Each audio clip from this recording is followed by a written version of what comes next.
8월 11일 저녁 방송을 시작하겠습니다. 후원 감사 인사드리고 시작하겠습니다. KQ62G1XP3S님께서 큰 금액을 해주셨습니다. 그리고 그 후원을 해주시고 댓글을 남겨주셨는데, 외롭고 힘들 때 진솔하고 귀하게 그리고 최고로 버팀목이 되어주셔서 고맙습니다. 버팀목.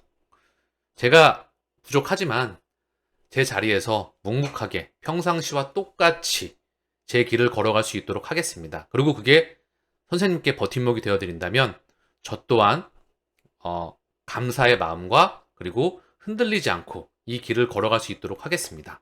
항상 응원해 주셔서 감사드리고요. 큰 후원 다시 한번 감사드립니다. 자, 그리고 YEUNSOOKKIM4155님께서 후원을 해주셨는데요. 예전에 비타민으로 이제 해주시려고 하셨다가 직접 후원을 해주신 것 같아요. 방법 또한 저한테 이제 물어보셔가지고 제가 알려드렸는데 다시 한번 진심으로 감사드립니다. 항상 또 응원해주셔서 감사드리고요.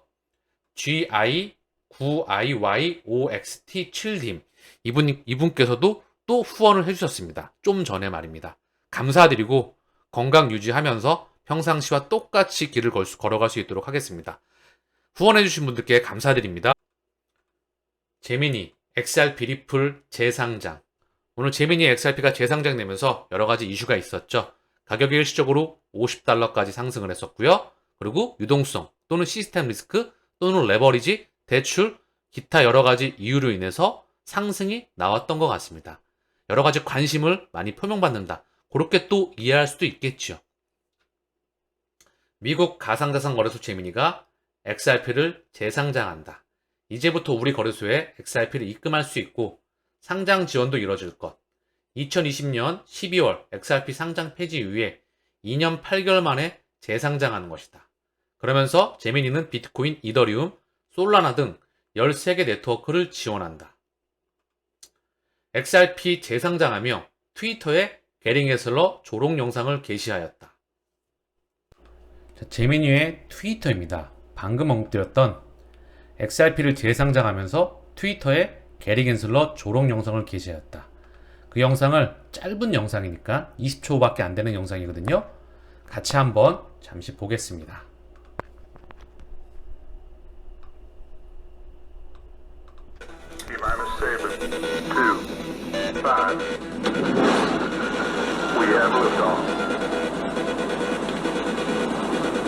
Well, that's what we do. We fight. What do you want? It's not that simple. What do you want? Why you stepping up on me like that? What's up? KB. 암호화폐 애널리스트 알리라는 분이 XRP 제미니 거래소에서 가격이 $50에 도달했었다. 그 이유는 유동성이 부족한 탓이다. 거래소의 유동성은 여전히 매우 빈약하다. 37,000달러의 주문이면 가격이 2%가 움직일 수 있다. 이와 관련해서 코인데스 또한 같이 언급을 해주고 있습니다. XRP의 시가총액은 일시적으로 제미니에서 수조 달러로 확대되었습니다. 토큰이 재상장된 이후에 낮은 유동성으로 인해 거래소에서 일시적인 가격 거람이 발생했을 가능성이 있습니다. XRP의 시가총액은 단 몇 분 만에 수조 달러로 급등했습니다. 가격은 목요일 오후 20시 30분에 몇 분 동안에 해당 수준까지 치솟았다가 즉시 다른 거래소의 현물 시장과 동등한 수준으로 되돌아갔습니다. 수정하는데 몇 초가 소요된 펌프는 토큰이 제미니에 재상장된 이후에 몇 시간 동안 유동성이 낮았기 때문에 발생했을 가능성이 높습니다. 이 기간 동안 구매자는 터무니없이 높은 가격에 체결된 대규모 시장 주문을 했을 수 있습니다. 자, 이 그림이라는 거죠. 일시적으로 가격이 급등이 나왔었다. 시장 데이터에 또 따르면 제미니의 XRP 유동성은 상대적으로 낮으며 거래소에서 가격을 2% 이동하는데 37,000달러의 주문만 있으면 됩니다. 반대로 바이낸스에서 동일한 가격 변동성은 최소 220만 달러가 필요합니다. 37,000달러에서 220만 달러. 그러면 대략 한 60배 정도의 차이가 납니다. 일시적으로 가격 변동성, 거기에 가격을 급등시키는데 필요한 금액이 60배 정도가 차이가 났다. 자, 그렇다고 한다면 유동성 문제일지, 일시적인 시스템 리스크, 시스템 결함 가능성일 때문일지, 또는 레버리지일지, 중요한 건 관심은 상당히 많았다. 그리고 제미니의 XRP가 재상장됐다. 그러면서 SEC를 좀 꽈다. 중요한 건 흐름상 긍정적이라는 것이죠. 자, 이걸 프로테지로 따져봤더니요, 7,836%입니다.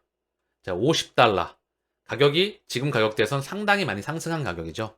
큰 그림에서는 충분히 도달하고도 이 지점을 훨씬 더 능가할 수가 있겠지요. 자, 국내 시장에서는 큰 변동은 없었어요. XRP 가격은 841원. 변동이 없습니다. 비트코인의 가격도 3,920만원. 큰 변동대가 없어요. 분봉으로 보시더라도 현재 큰 변동대는 없었다. 제미니에 재상장을 했다. 중간 항소. 요 이시 또한 그다지 신경 쓰지 않는다. 긍정적으로 좀 볼 수가 있겠다. 생각할 수가 있겠죠. 제가 중요한 건 제일 가장 중요하게 생각하는 건 뭐냐 하면 펀더멘탈입니다. 펀더멘탈. 늘 언급드리면 파트너십, 스위프트 2.0 망에 대한 확산, 그 망을 깔고 있는 그 기득권들, 전통 트레드파이, 그리고 빅테크, 송금기업, 국제기구들, 이들이 전 세계에 인프라를 깔아 나가고 있다.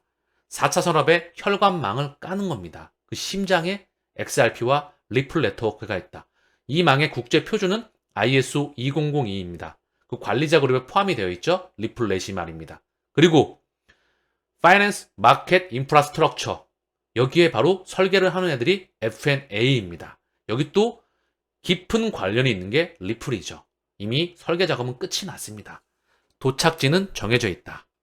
자, 리플의 CTO인 데이빗 슈왈츠가 XRP와 같은 디지털 자산은 글로벌 준비 통화도 가능하다. 자, 세계적인 개발자입니다. 데이빗 슈왈츠가 트위터, 스페이스에서 진행된 질의에서 XRP와 같은 디지털 자산이 세계 준비 통화가 될 수 있다. 디지털 자산의 추후 성공 시나리오에 대해 예측했다. 그는 각국의 달러가 유일한 기축 통화로 남을 수 없다는 것을 깨닫기 시작할 때 디지털 자산은 기회가 생긴다. 이미 달러는 균열해 가기 시작했습니다. 의도적으로 부시고 있죠. 달러뿐만 아니라 종이화폐를 다 부셔버리고 있습니다. 전 세계 중앙은행들은 CBDC를 준비하고 있죠. 그 중심에 BIS가 있습니다. 전 세계 중앙은행들의 중앙은행. 95%에 육박하고 있고요. 곧 있으면 100%에 육박하겠지요. 그 세상에 도래한다는 건 XRP의 세상이 도래함을 의미한다. 이게 중요한 겁니다. 유럽, 러시아, 중국처럼 정치적 라이벌이 통제하지 않는 통화를 원하게 될 것이다. 국가들은 달러 외에도 다른 옵션을 모색할 수가 있다. XRP가 그 자리를 차지하면서 두 개의 세계 준비 통화가 공존할 수 있게 될 것. 이는 앞으로 중립적이고 탈중앙화된 XRP와 같은 디지털 자산이 성공할 수 있는 유망한 방법이다. 자, 여기에 질의에서 이런 말을 했겠지만 탈중앙화라는 말은 제 기준으로 언급을 할게요. 제가 좀 필터링을 할게요. 제 기준으로, 제 생각입니다. 탈중앙화는 없다. XRP, 거액 결제용, 얘를 옮기는 유일한 그런 물질이다. 아시겠죠? 얘를 옮기는 그런 물질이 XRP입니다. 송금과 환정과 그 중심에 혈관망에 있다는 거죠. 자, 추가적으로 좀 더 언급을 드리면은요. 두 개의 세계 준비 통화가 공존할 수 있다. 자, 이거는요.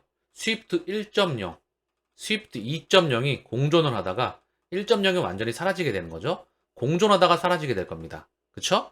마찬가지로 종이화폐와 디지털 물질도 어느 순간까지 공존하다가 종이가 완전히 사라지겠지요. 그런 의미에서 받아들이면 쉽지 않을까? 그런 생각을 합니다. 브리스 공동통화도 스위프트 2.0망의 확산이다. 러시아 CBDC, 중국 위안화를 기반으로 한 CIPS, 거기에 다시 한번 어제 방송에서 자세히 언급을 드렸습니다.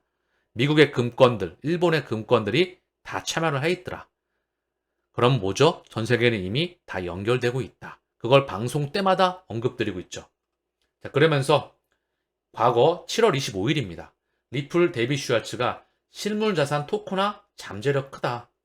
일본 도쿄에서 열린 웹 X 행사에 참석해서 실물자산 토큰화는 상당한 잠재력을 갖고 있으며 관심을 갖고 지켜보고 있다.